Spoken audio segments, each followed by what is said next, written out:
good morning to everyone. I am Gaurav Gupta. I come back again with a new lecture, and this lecture is for class 8 chapter number 13, and the name of the chapter 13 is direct and indirect proportion. I already started the chapter and explained all the basic concept regarding proportionality. Because this chapter is very important not only for your mathematics but it is also important for your physics. So I already explained the terms how we use proportion and inverse proportion in terms of science. Now I am going to take each and every question of the exercise 13.1 and 13.2 respectively. So this video is going to be more and more interesting. So I hope you will enjoy the complete video. So before to start the video, I request to everyone, please listen to me carefully and watch the video from starting to the end. Because this chapter is very important and this chapter is very easy also. How it is easy? You have to make it easy by clearing all the concept. So in the first part, I explained all the basic concept. If you not still watch that video, please go to my channel and select the class 8 chapter number 13 part 1. So please do watch that video. Now after that, come on this video. So this video is going to be more interesting. So I hope please listen to me carefully. अब हम start करते हैं अपना chapter. अब question क्या कहता है, question number 1 में यूज कर रहा हूं, तो उसको समझाने से पहले मैं आपको थोड़ा सा कॉन्सेप्ट रिवाइज भी करा दूंगा ताकि आपको क्लियर हो. और रिवाइज कराने के बाद यदि कॉन्सेप्ट क्लियर हो जाता है दोबारा से, तो आप इन क्वेश्चन को विद इन सेकंड 2, 3, 4 सेकंड में आप इसको सॉल्व कर पाओगे. ये टफ क्वेश्चन नहीं लगेंगे. लेकिन कॉन्सेप्ट क्लियर नहीं है तो यही क्वेश्चन काफी टिपिकल बन जाएंगे और आप डेफिनेटली ये क्वेश्चन को गलत कर दोगे.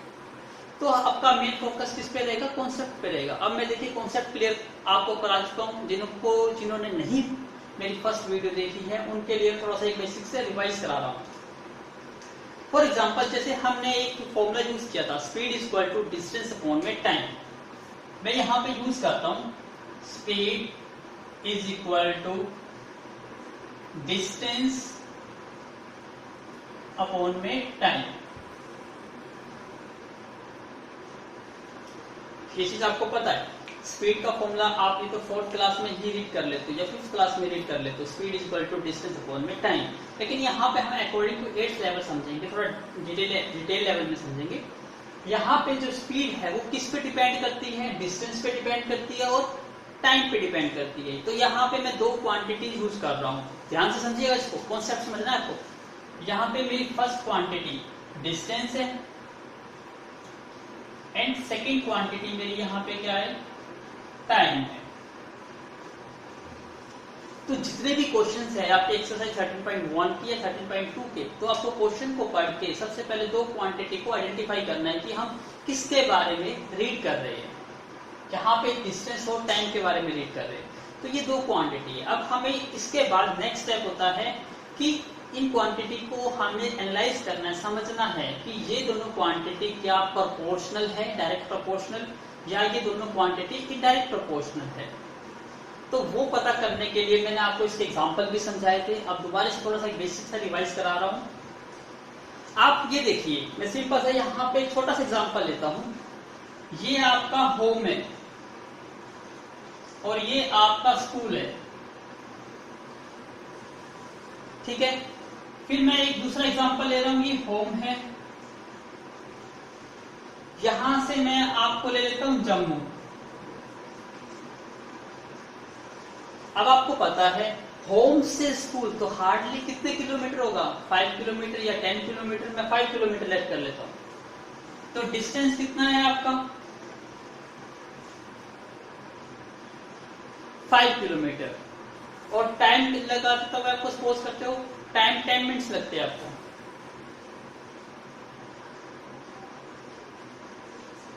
क्या क्वेश्चन है? आपको होम से स्कूल जाने में डिस्टेंस कितना है आपका? 5 किलोमीटर से, और आपको टाइम कितना लगता है? 10 मिनट्स लगते हैं. अब मैं एक चीज पूछना चाहता हूं आपसे. अब ये होम से स्कूल तो डिस्टेंस 5 किलोमीटर था, लेकिन होम से जम्मू एंड कश्मीर तो बहुत दूर है. इसको मैं 500 किलोमीटर मान लेता हूं.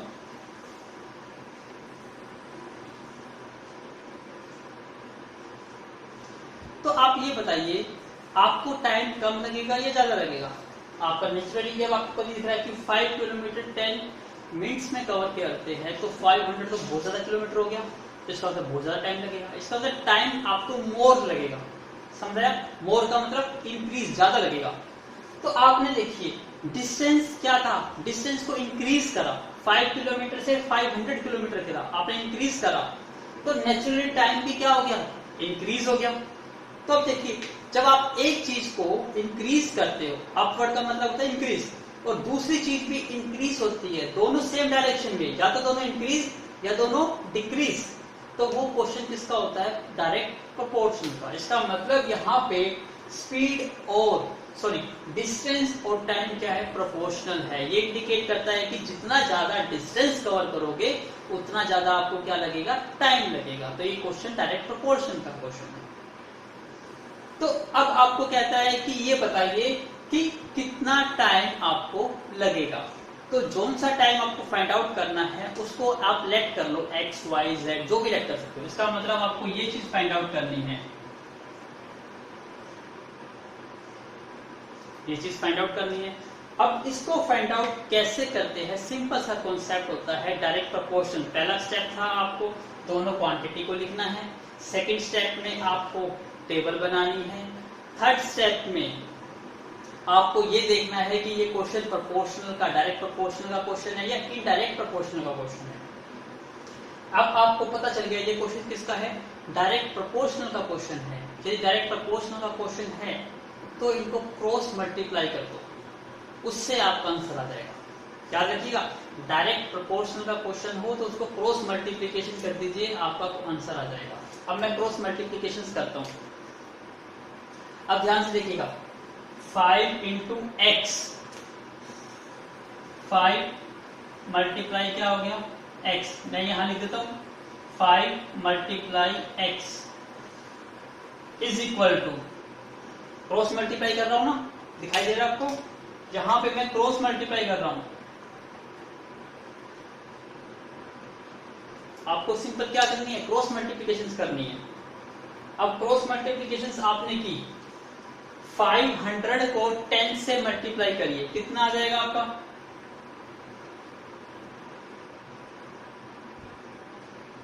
5000 आ गया। आपको दिखाई नहीं दे रहा। अब मैं थोड़ा सा ये एग्जांपल रब करता हूं, जब आप फेयर नोटबुक में इसको नोट करोगे एग्जांपल में तो इसको लिख लेना। अब क्रॉस मल्टीप्लाई करो, 5 into X, 5 multiply X is equal to, इनकी क्रॉस मल्टीप्लाई करो, 10 मल्टीप्लाई 500। अब आपको x निकालना था, x को यहीं पे रखो और 5 को कहां ले जाओ, डिवाइड में, तो 10 मल्टीप्लाई 500 डिवाइडेड बाई कितना हो गया, 5। अब 5 के टेबल पे इसको कट कर सकते हो, दिखाई दे रहा है आपको, 5 टू जा 10, तो 500 इंटू 2 कितना हो गया, 1000। इसका मतलब आपको कितनी मिनट्स लगेगी, 1000 मिनट्स आपको लगेगी कहां पहुंचने में, अपने घर से लेकर जम्मू एंड कश्मीर पहुंचने में। तो ये आपका आंसर आ गया। सही समझाई, कितना इजी क्वेश्चन है ना। तो इसी थिंकिंग को अपने माइंड में सेट कर लीजिए। यदि आपको क्वेश्चन पता चल जाता है कि प्रोपोर्शनल का है तो क्रॉस मल्टीप्लिकेशन करिए और उसको सोल्व कर लीजिए। 4 स्टेप बताता हूं दोबारा से। पहले आपको एक टेबल क्रिएट करनी है। टेबल में क्या है, 2 क्वांटिटी आइडेंटिफाई करनी है कि कौन कौन सी क्वांटिटी दी गई है, उन दोनों क्वांटिटी को लिख लीजिए। फिर जिस चीज को फाइंड आउट करना है उसको x या y या कुछ सेलेक्ट कर लीजिए, और 4th स्टेप क्रॉस मल्टीप्लाई और उसकी वैल्यू निकाल लीजिए। इसी टाइप से सारे क्वेश्चन सॉल्व होंगे based on direct proportion. I hope आपको समझ आया होगा। सो प्लीज मेक अ नोट। अब क्योंकि अब हम स्टार्ट करेंगे इसी कॉन्सेप्ट को माइंड में रखते हुए, please make a note. Now look at the first question. अब फर्स्ट क्वेश्चन में कहता है following are the car parking charges. आप जब कार को पार्किंग में खड़ी करते हो तो नेचुरली आपको पार्किंग के चार्ज देने होते हैं। तो पार्किंग के कुछ चार्ज दिए गए हैं, एक टेबल बना के दी गई है, कहता है कि आवर्स 4 आवर्स यदि आप कार को पार्किंग में लगाते हो तो आपको 60 रुपीज पे करने होते हैं, 8 आवर्स लगाते हो तो आपको 100 रुपीज पे करने होंगे, 12 आवर्स आप यूज करते हो तो 140 रुपीज, और 24 आवर्स यूज करते हो तो 180 रुपीज आपको पे करने होते हैं।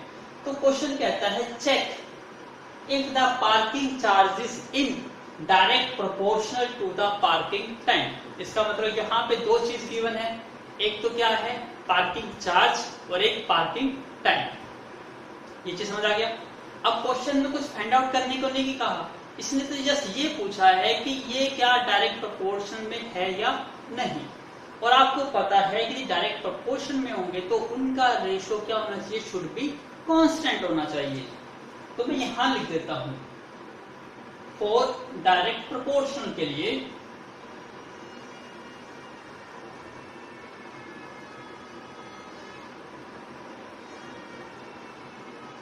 जो उनका रेशोज है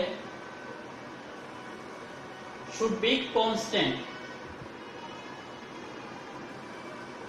और कांस्टेंट का मतलब क्या है, सेम। तो उनका जो रेशियो है शुड बी सेम होना चाहिए। यहाँ दो क्वांटिटी कौन कौन सी थी, एक तो कार पार्किंग टाइम और एक कार पार्किंग चार्ज। तो मैं यहां लिख लेता हूं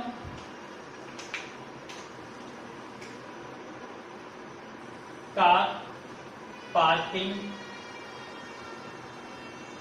ये चार्ज लिख लेता हूं, और किसका रेशो, उनके टाइम का, ये रेशो लेता हूं। अब फर्स्ट लेता हूं, पहले कार पार्किंग चार्ज कितने हैं 60, और आवर्स कितने हैं 4। ऐसे ही सेकंड चेक करो, सेकंड कितना है 100 रुपीज है, और चार्ज टाइम कितना है 8। ऐसे ही थर्ड देखिए 140 रुपीज है, टाइम कितना है 12। ऐसे ही फोर्थ कौन सा है 180 रुपीज है, टाइम कितना है 24। अब इनके रेशियोज निकालिए, 60/4 कितना आएगा 15, कॉमा 100 में 8, 100 को 8 से डिवाइड करोगे कितना आएगा 12.5। आपको यहीं पे दिखाई दे गया, दोनों अलग अलग है, जबकि सेम होने चाहिए थे, लेकिन ये क्या है अलग अलग है। इसका मतलब ये डायरेक्ट प्रोपोर्शन में है नहीं। आपको फॉर्मेलिटी रह गई, क्योंकि एक भी यदि इक्वल नहीं आएगा तो आप लिख सकते हो कि ये डायरेक्ट प्रोपोर्शन में नहीं है, क्योंकि डायरेक्ट प्रोपोर्शन का मतलब क्या है, उनका जो कांस्टेंट आता है रेशो वो शुड बी कांस्टेंट होना चाहिए, सेम होना चाहिए सभी केसेस में, चाहे वो प्रोपोर्शनल हो चाहे इनवर्स प्रोपोर्शनल। यदि रेशो चेंज हो गया तो क्वेश्चन ही गलत हो गया। तो डायरेक्ट प्रोपोर्शन में है नहीं क्वेश्चन। 140 को 12 से डिवाइड कर दोगे, ये वैल्यू कितनी आ जाएगी 12 × 12, और 20 12 × 12 और 80 और 12 पॉइंट, इसका मतलब ये आ जाएगा 11.7 के करीब। अब तो फॉर्मेलिटी है, 24 पे करोगे तो ये कितना आ जाएगा आपका 24 6 6 4 24 6 2 12 और 2 14, 7 पे कर लो, 24 को 7 से करेंगे कितना आएगा 7 4 28 2 7 168। इसका मतलब ये 7.2 मान लो।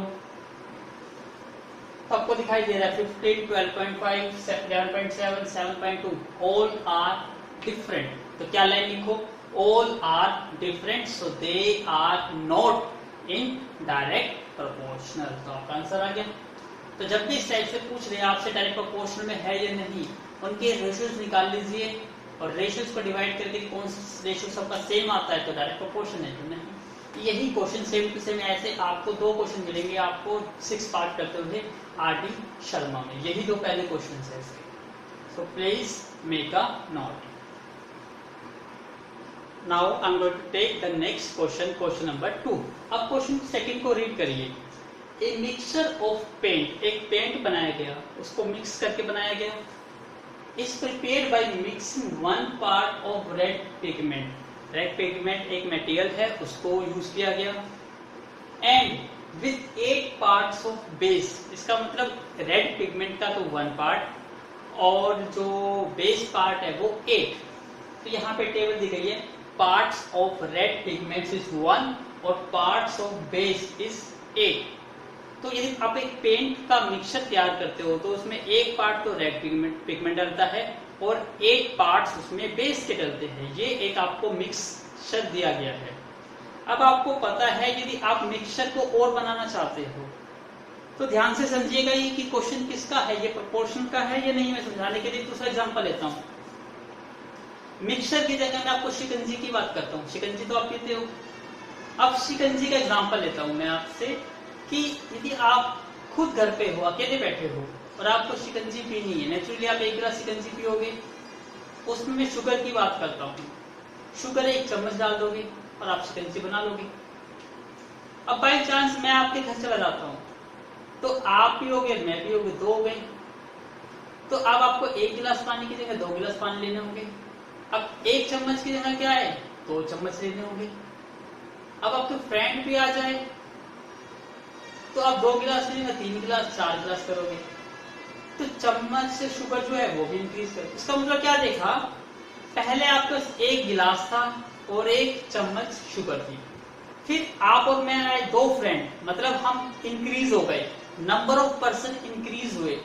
तो जो शुगर यूज की आपने वो भी ज्यादा कर दी। जहां 1 चम्मच शुगर यूज करते थे वहां 2 चम्मच शुगर यूज की। अब आपके 2 फ्रेंड और आ गए तो इसका मतलब हम 4 हो गए। तो आप जो शुगर है उसकी क्वांटिटी को भी इंक्रीज कर रहे हो। इसका मतलब दोनों चीज इंक्रीज हो रही है ना, नंबर ऑफ पर्सन इंक्रीज हो रहे हैं तो शुगर भी इंक्रीज हो रही है। जब दोनों चीज इंक्रीज हो रही है इसका मतलब क्वेश्चन किसका है, वो प्रोपोर्शनल का क्वेश्चन है। समझ आया? तो सेम हेयर, जब मिक्सचर बना रहे हो वहां रेड पिगमेंट भी है और बेस भी है। जब आपका मिक्सचर ज्यादा होगा, रेड पिगमेंट ज्यादा डालोगे तो बेस पार्ट भी ज्यादा करने पड़ेंगे। तो ये क्वेश्चन किसका है, प्रोपोर्शनल का, डायरेक्ट प्रोपोर्शनल। और डायरेक्ट प्रोपोर्शनल का क्वेश्चन आपको पता ही है, सोल्व कैसे करते हैं, टेबल बनाते हैं, टेबल ऑलरेडी बनी हुई है। सेकेंड स्टेप में जो फाइंड आउट करना है उसको लिखो और क्रॉस मल्टीप्लीकेशन करके सोल्व कर लो। अब यही चीज यहाँ करेंगे। अब देखिए कितना इजी क्वेश्चन है। सबसे पहले ये चीज फाइंड आउट करनी है। मैं इसको लेट मान लेता हूँ x। तो कैसे निकालेंगे इनकी, क्रॉस मल्टीप्लीकेशन करके। अब मैं क्रॉस मल्टीप्लीकेशन कर दूं, 1 मल्टीप्लाई x, मैं मल्टीप्लाई को डॉट से रिप्रेजेंट कर रहा हूं, 1 multiply x is equal to 8 multiply 4। तो 1 इंटू x ही होता है और 8 इंटू 4 कितना हो गया, 32। तो x की वैल्यू 32 आ गई। इजी है बिल्कुल। आपको सेकंड निकालना है y। अब यूज तो आप इसको भी कर सकते हो क्योंकि x की वैल्यू आपकी निकल चुकी है, लेकिन आप एक पहले को यूज करना चाहते हो, इसको यूज कर लो। अब इन दो को यूज करना है, इन दोनों को यूज करो। कॉन्सेप्ट वही है, 1 इंटू वाई, डायरेक्ट कर दूं मैं, 1 into Y is equal to 8 into 7। तो 1 इंटू वाई, 8 इंटू 7 कितना हो गया, 56। वाई की वैल्यू निकल गई। आपको जेड की वैल्यू निकालनी है।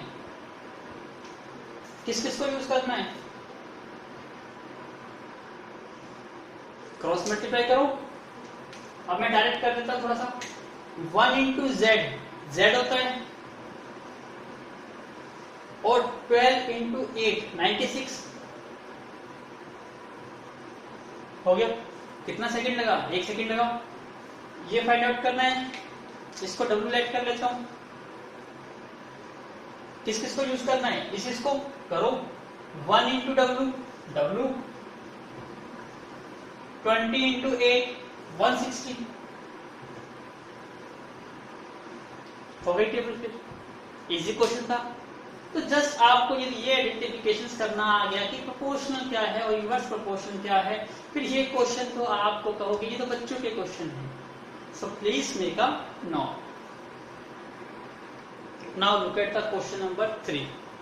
If the one part of a red pigment, ये क्वेश्चन नंबर 2 का ही एक पार्ट है, वैसे नाम दे दिया 3 लेकिन पार्ट 2 का ही है।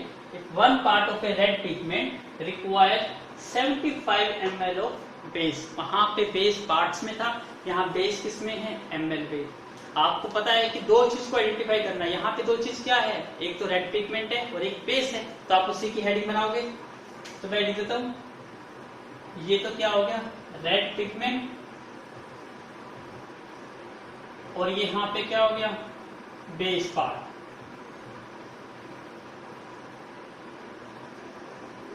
दो टेबल बनानी है। अब देखिए, वन पार्ट मतलब रेड पिगमेंट का तो एक पार्ट कितनी रिक्वायर्ड चाहिए उसको, 75 ml of base, 75 ml of base उसको चाहिए। यहां तक समझ आ गया। अब क्वेश्चन में क्या पूछा है, ध्यान से पढ़िए, हाउ मच रेड पिगमेंट, मतलब रेड पिगमेंट आपको फाइंड आउट करना है। इसका मतलब यहाँ पे क्या फाइंड आउट कर लो, एक्स जिसको फाइंड आउट करना है, should be mix with 1800 ml। ml दिखाई दे रहा है, ml किसमें होता है, बेस में। इसका मतलब आपको 1800 दिया हुआ है। आपने टेबल बनाई, आपको क्वेश्चन वही क्वेश्चन है, रेड पिगमेंट और बेस क्या होगा, प्रोपोर्शनल में है, एक्सप्लेन कर चुके हैं हम। तो सिंपली क्या करनी है, क्रॉस मल्टीप्लिकेशन करिए, 1 into 1800 is equal to x into 75। आपको किसकी वैल्यू निकालनी है, x की। 75 को डिवाइड में ले आइए, 1 into 1800 डिवाइड बाई 75। अब इसको सॉल्व करना है, सॉल्व कर लीजिए। वैसे तो डायरेक्ट कट जाएगा ये, 75 टू सा कितना होता है 150, और 300 आएगा फिर 40 पे। इसका मतलब x की वैल्यू कितनी आ जाएगी आपकी 24। ये आपका आंसर आ गया है, बिल्कुल श्योर क्वेश्चन। तो यही कॉन्सेप्ट माइंड में स्टेप्स याद करिए और फिर क्वेश्चन को निकालिए, बहुत easy question. Please make a note. Now look at the question number 4। Is a machine in a soft drink factory. Soft drink की एक फैक्ट्री है, उसमें machine fill 840 bottles in 6 hour. मतलब यहाँ पे दो चीज कौन कौन सी है, एक तो नंबर ऑफ बॉटल्स है और एक टाइम, कितने टाइम में उसको फिल करते हैं। तो आपको दो चीजें मिल गई, दोनों चीजों को लिखो। तब यहां लिख देते हैं अपना नंबर ऑफ बॉटल्स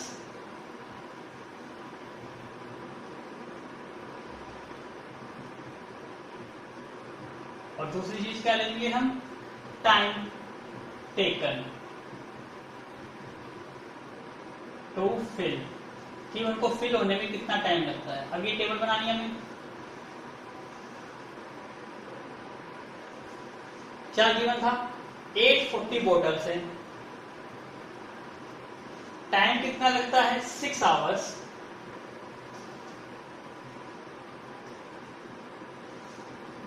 अब आगे पढ़िए, हाउ मेनी बॉटल्स, बॉटल्स निकालनी है। इसका मतलब इसको क्या राइट कर लो, x, it will fit in 5 our.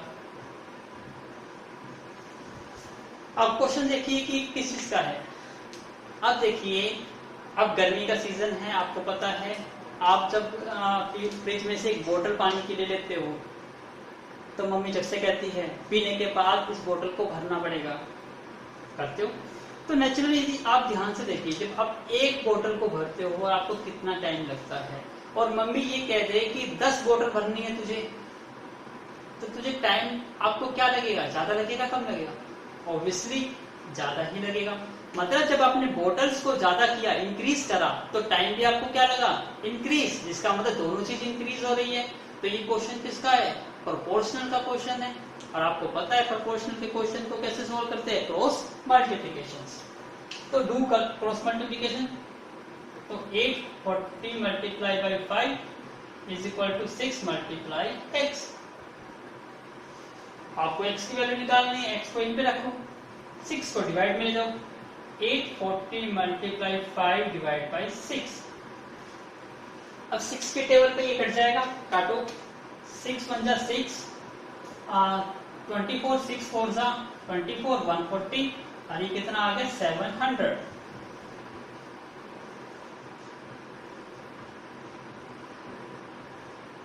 तो 5 आवर्स में आप कितनी बोतल फिल कर पाओगे, 700 फिल कर पाओगे।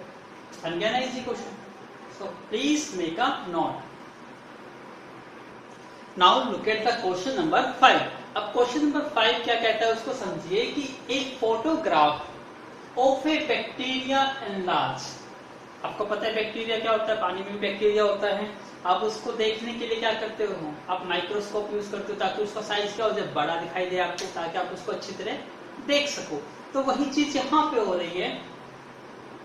50,000 times attend A length of 5 centimetre. मतलब यदि कोई बैक्टीरिया 5 सेंटीमीटर का है तो ऐसा इंस्ट्रूमेंट जो आप यहाँ पे यूज कर रहे हो माइक्रोस्कोप, वो उसको 50,000 टाइम्स, मतलब 50,000 टाइम्स बड़ा कर देता है। 50,000 टाइम्स का मतलब देखिए, आपका हाइट मान लेता हूँ 5 फुट है। अब यदि मैं आपको डबल कर देता हूँ, डबल का मतलब होता है 2 टाइम्स, तो आपकी हाइट कितनी हो जाएगी, 10 फीट। तो इसने क्या कर दिया, 50,000। तो आप इमेजिन कर सकते हो बहुत ज्यादा कर दिया। तो क्वेश्चन में यहाँ पे दो चीज मिल गई, एक तो एक्चुअल लेंथ कितनी थी बैक्टीरिया की, और एक एनलार्ज कितनी बड़ी कर दी गई। दो चीज मिल गई आपको वही चीज फाइंड आउट करनी थी। तो मैं यहां लिख देता हूं, एक तो एक्चुअल लेंथ,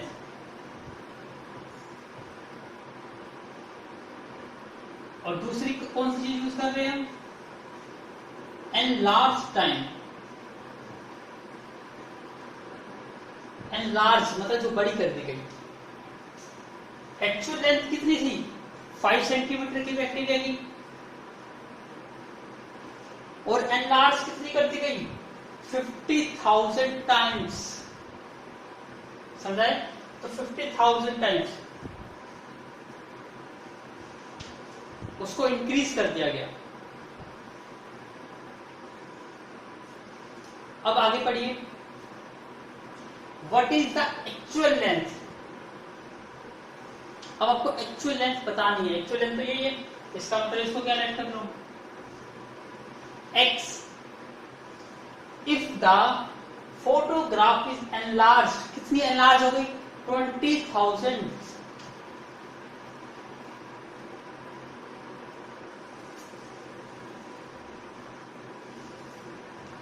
अब सिंपल सी बात है, देखिए इंस्ट्रूमेंट, आपका कोई ऐसा इंस्ट्रूमेंट है जो आपकी साइज को डबल कर देता है, ठीक है।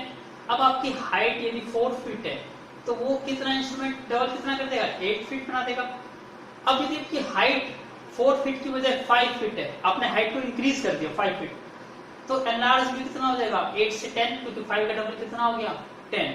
तो आपने क्या देख रहे हो कि यदि साइज, एक्चुअल साइज बड़ा होगा तो एनलार्ज भी क्या होगा, और भी बड़ा होगा। फिर छोटा साइज होगा उसको एनलार्ज क्या होगा, छोटा कर पाओगे। बड़ी चीज है उसको एनलार्ज क्या है, और भी ज्यादा कर पाओगे। इसका मतलब क्वेश्चन क्या है, ये प्रोपोर्शनल का क्वेश्चन है। और सोल्व कैसे होगा, using cross multiplication. So do solve, multiply करें इसको डायरेक्ट। अब इसको करिए, 5 मल्टीप्लाई 20,000, क्रॉस मल्टीप्लाई कर दिया, is equal to x multiply 5,000। अब इसको सोल्व कर दो, x 5 into 20,000 divided by 5,000, sorry 5,000 की 50,000 है।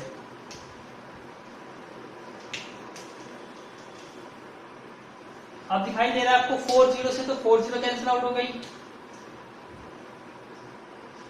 5 से 5 कैंसिल आउट हो गया, कितना आ गया, 2। और ये सेंटीमीटर में यूज कर रहे थे तो आंसर भी कितना आ गया, 2 सेंटीमीटर। तो ये आपका आंसर आ गया, इजी है बिल्कुल। Please make a note. Now look at the question, question number 6। ये कहता है, इन ए मॉडल ऑफ ए शिप, एक शिप का मॉडल बनाया गया। The model is 8 centimetre height, जो मॉडल की हाइट है वो 9 सेंटीमीटर है। while the model of the ship, actual ship is 12 metre.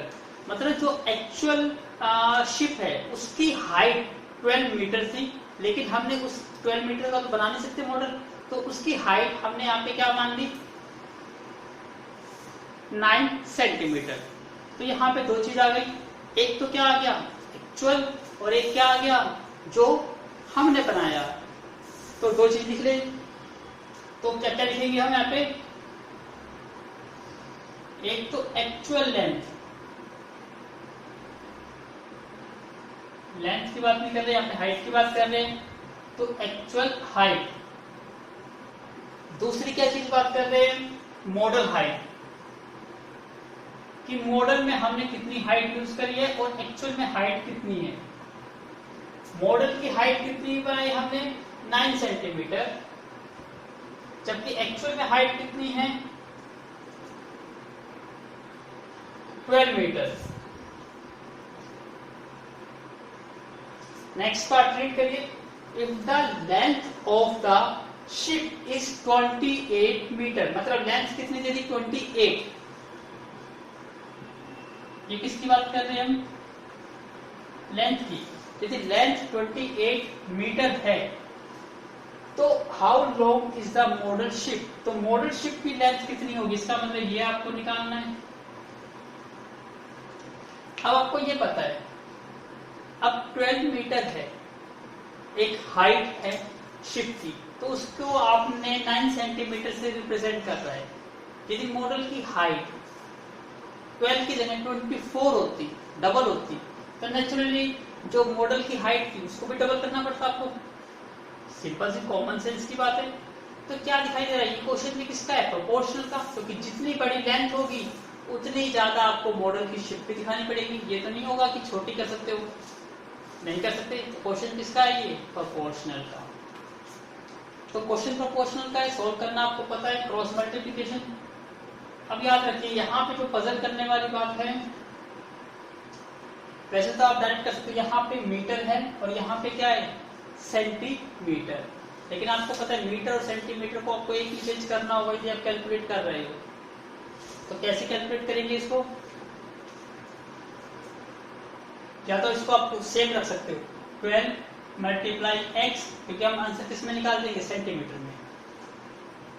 ये कितना हो जाएगा, 28 इंटू 9।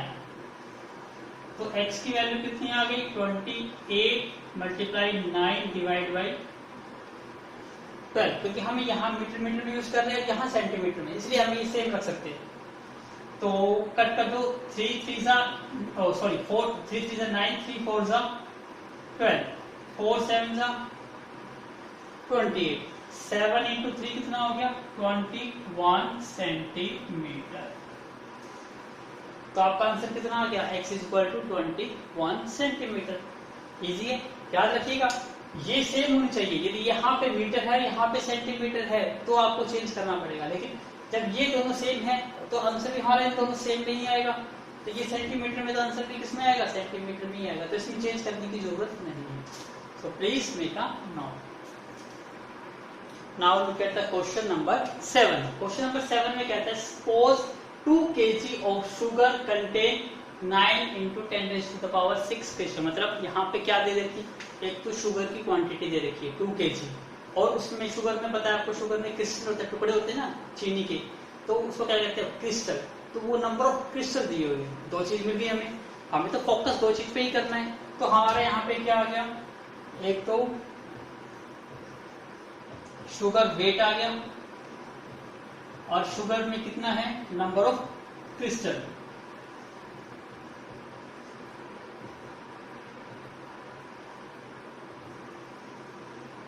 शुगर का वेट कितना है यहाँ पे, 2 kg, और नंबर ऑफ क्रिस्टल्स कितने हैं, 9 multiply 10 raise to the power 6। फिर कहता है कि आपको हाउ मैनी शुगर क्रिस्टल, इसका मतलब शुगर क्रिस्टल आपको यहां निकालने हैं। इन दो पार्ट देखिए, एक तो 5 kg,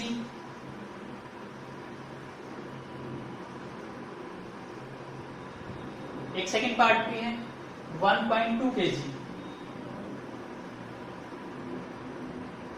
इसको मैं क्या लेट कर देता हूं, y लेट कर देता हूं। अब इसको सोल्व करिए। अब आपको पता है जितने ज्यादा शुगर होंगे, नेचुरली उसकी जो टुकड़े होंगे, पार्टिकल्स, क्रिस्टल, वो भी ज्यादा होंगे। तो क्वेश्चन किसका है, डायरेक्ट प्रोपोर्शन का। करिए सोल्व। सबसे पहले दोनों को यूज कर लेते हैं, क्रॉस मल्टीप्लाई करो, 2 into x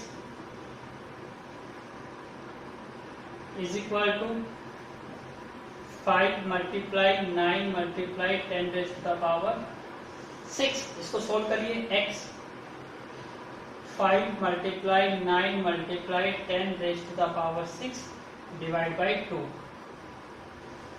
अब आपको इसको सोल्व करना है। अब इसको सोल्व करिए, कैलकुलेशन करते हैं। सबसे पहले इन दोनों को सोल्व कर लेते हैं। सेकंड पार्ट में इन दोनों को सोल्व करना है आपको। इनकी क्रॉस मल्टीप्लाई करिए, 2 इंटू वाई और इसकी multiply 1.2 multiply 9 multiply 10 raise to the power 6। तो y की वैल्यू कितनी आ गई?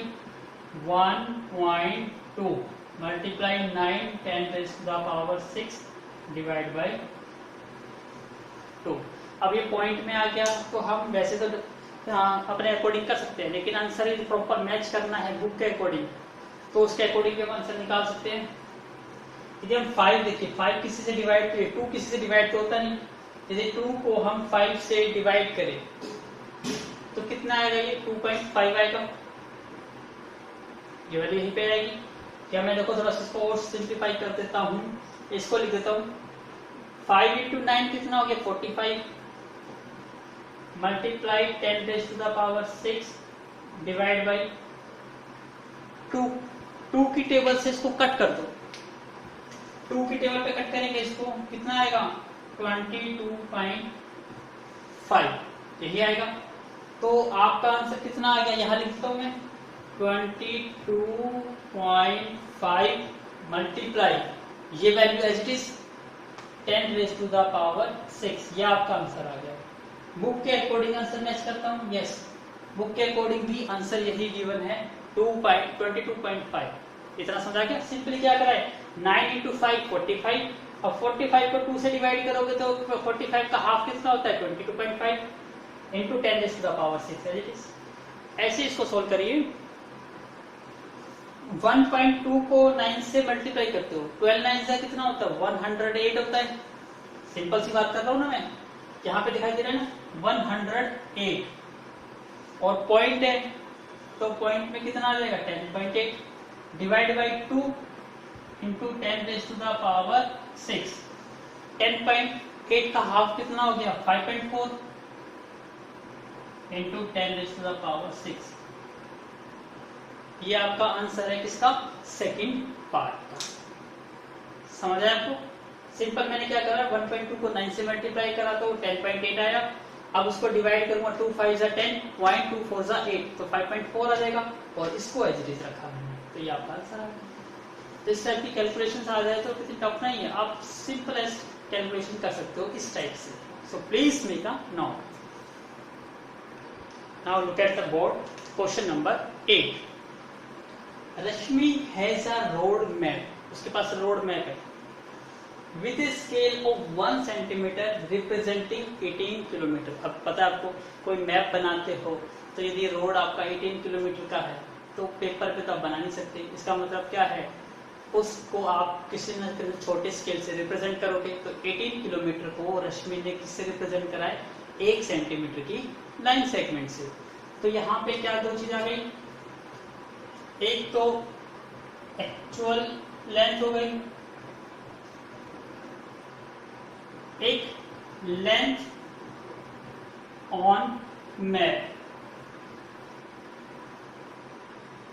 कि मैप में कितनी लेंथ यूज की गई। एक्चुअल लेंथ तो कितनी थी? 18 किलोमीटर।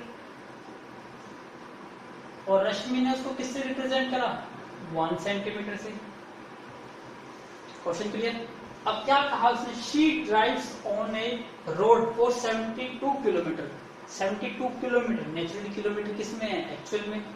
तो उसने ड्राइव कितना करा? 72 किलोमीटर ड्राइव करा। तो what would be her distance covered in the map? तो मैप में वो कितने लेंथ की लाइन सेगमेंट लगाएगी? इसका मतलब आपको ये चीज फाइंड आउट करनी है। नेचुरली है कि रोड की लेंथ यदि आप इंक्रीज करोगे तो मैप पे जो लाइन सेगमेंट है उसको भी इंक्रीज करना होगा, क्योंकि आपको पता है 18 किलोमीटर को 1 सेंटीमीटर से रिप्रेजेंट करते हो। तो 18 का डबल 36 किलोमीटर आ जाए तो उसको 2 सेंटीमीटर की लेंथ से करोगे। समझ आया? तो ये वैसे भी कर सकते हो। तो 18 4 सा कितना होता है? 72 तो 4 सेंटीमीटर की लेंथ होगी। नेचुरली आंसर यही आएगा। करके देखिए आप क्रॉस मल्टीप्लिकेशन से। 18 multiply x is equal to 1 into 72। तो x की वैल्यू कितनी आ गई? 1 इंटू 72 तो 72 आ गया, डिवाइड बाई 18। 72 को 8 से डिवाइड करोगे 4, और ये सेंटीमीटर में है तो आपका आंसर भी किसमें आएगा? सेंटीमीटर में। तो आपका आंसर कितना आ गया? 4 सेंटीमीटर। इजी बिल्कुल है। Please make a note. Now look at the question, question number 9। Question number 9 क्या कहता है? इजी क्वेश्चन है, बिल्कुल ध्यान से समझिए। If 5 metre 60 centimetre high vertically pole cast a shadow, मतलब आपको पता है जब मैं एक पेन रखता हूँ जमीन पर तो उसकी शैडो बनती है। तो यहाँ पे जो पेन है उसकी हाइट हो गई और जो उसकी शैडो बनेगी, जैसे आपको दिखाई दे रहा है, ये पेन है और ये इसकी शैडो बन रही है। अब यदि मैं इसकी पेन की लेंथ को इंक्रीज कर दूंगा तो नेचुरली है शैडो की लेंथ भी क्या होगी? इंक्रीज होगी। तो दिखाई दे रहा है कि जितनी ज्यादा पोल की लेंथ होगी उतनी ज्यादा शैडो की लेंथ होगी। तो दोनों इंक्रीज हो रही है, दोनों इंक्रीज हो रही है, तो क्वेश्चन किसका है? डायरेक्ट प्रोपोर्शनल का। तो यहाँ पे क्या क्या यूज हुआ? एक तो हाइट ऑफ द पोल और दूसरी लेंथ ऑफ द शैडो। तो आप टेबल बनाइए इसी चीज को। मैं यहाँ पे क्या बनाऊं? एक तो हाइट ऑफ पोल, दूसरी क्या बनानी है? Length of shadow.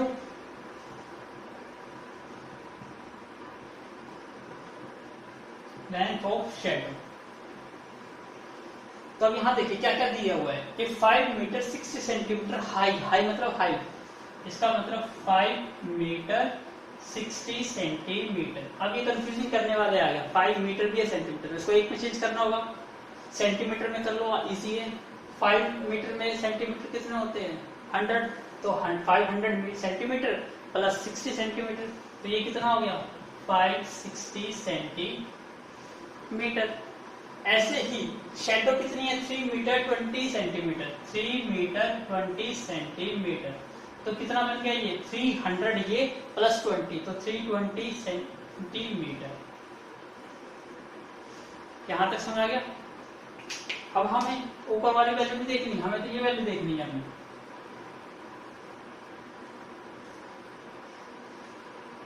अब आगे रीड करिए पहले पार्ट। इसमें दो क्वेश्चन दे दिए, first part and second part. First part देखिए क्या कहता है? The length of the shadow, length निकालनी है। लेंथ का है, यहाँ है, इसका मतलब ये चीज निकालनी है, तो इसको क्या लेट कर लोगे? x when another pole 10 metre 50 centimetre, 10 metre 50 centimetre, तो आप लिखिए इसको 10 मीटर और 50 सेंटीमीटर। तो 10 मीटर का मतलब क्या हो गया? 1000 सेंटीमीटर प्लस 50, तो ये कितना बन गया? 1050 सेंटीमीटर। तो पहले पार्ट सोल्व कर देते हैं। क्वेश्चन पता चल गया प्रोपोर्शनल का है, डू क्रॉस मल्टीप्लिकेशंस। करिए cross multiplications. x into 560, x into 560 is equal to 320 multiply 1050। आपको x की वैल्यू निकालनी है, x की वैल्यू निकालिए। 320 मल्टीप्लाई 1050 डिवाइड बाई 560, यही आएगा। कट करते हैं इसको, कट करिए। 0 से 0 कैंसिल आउट हो गई। अब ये किसकी टेबल पे कट कर सकता है? 8 पे। 8 7 जा 56, 8 4 जा 32, 40 आ गया। 7 पे कटा नहीं, दिखाई दे रहा है? नहीं दे रहा। यहाँ पे किसकी टेबल पे कट करा मैंने इसको? 8 की टेबल। 8 7 जा 56 होता है और 8 4 जा 32, 0 एज इट इज। अब 7 पे कट कर दो 105 को। 7 1 जा 7, 35, 7 5 जा 35, 15। 15 इंटू 4 कितना हो गया? 16, और ये 0 एज इट इज 600 सेंटीमीटर, या इसको क्या करेंगे हम? 6 मीटर। तो आपका आंसर आएगा 600 सेंटीमीटर और 6 मीटर। मैं चेक करता हूँ आंसर कितना है। यस, आंसर गिवन है आपका मीटर में, तो 6 मीटर आपका क्या आ गया final answer. So please make a note, क्योंकि मैं इसी में मैं रब कर दूंगा सेकंड पार्ट निकालने के लिए। Please make a note. अब नेक्स्ट पार्ट, सेकंड पार्ट कहता है the height of the hole which cast a shadow इतनी। इसका मतलब शेडो दे दिया आपको, अब अपोजिट शेडो कितना दिया है आपको 5 मीटर। 5 मीटर का मतलब कितना हो गया 500 सेंटीमीटर। और हाइट निकालनी है तो इसको क्या लेट कर लो x, same step, do cross multiplications. 560 multiply 5000 is equal to 320 multiply x। तो x की वैल्यू कितनी आ गई 560 मल्टीप्लाई 5000 डिवाइडेड बाई 320। कट करिए इसको, किसकी टेबल पे कट होगा, 0 से तो 0 कट कर दीजिए। 8 4 जा 32 और 8 7 जा 56। 4 पे कट करो इसको, 4 1 जा 4, 4 2 जा 8, 125 मतलब 1250। इसका मतलब क्या वैल्यू है कि 7 मल्टीप्लाई 1250। तो 7 इंटू 0 0, 7 इंटू 5 35, 7 2 जा 14 17 और 8। इसका मतलब आप आ गया 8750 सेंटीमीटर। मीटर में और सेंटीमीटर में करना है तो इसको क्या लिखोगे 8 मीटर हो गया और 750 क्या हो गया आपका 7 सेंटीमीटर। ठीक हो गया 8 मीटर। 1 मिनट रुकिए,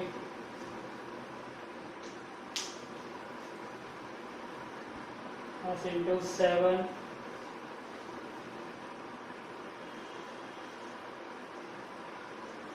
please make a note. Wait a minute, यहाँ पे हमने क्या कर दिया 5 मीटर है, इसको 5000 सेंटीमीटर लिख दिया। 5 मीटर में कितना होता है 500 सेंटीमीटर होता है ना, तो यहाँ गलती कर दी, यहाँ चेंज कर लो। ये 500 आएगा तो ये कितना रह जाएगा आपका 1250। तो इसलिए सॉल्व करके यहाँ पे गलती आ रही, सॉरी हाँ 125। तो ये आ जाएगा आपका ये 7 से मल्टीप्लाई करने से कितना बना आपका 875। तो 8 मीटर हो गया और 75 सेंटीमीटर। तो ये आपका फाइनल आंसर। तो please do correctly. Now look at the board question number 10।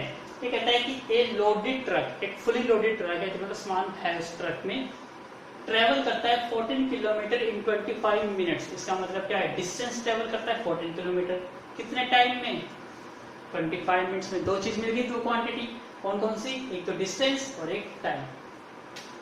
तो यहाँ पे हम क्या लिखेंगे, एक तो हमारा डिस्टेंस है, दूसरा हमारा क्या है टाइम है। डिस्टेंस कितना ट्रेवल करता है 14 किलोमीटर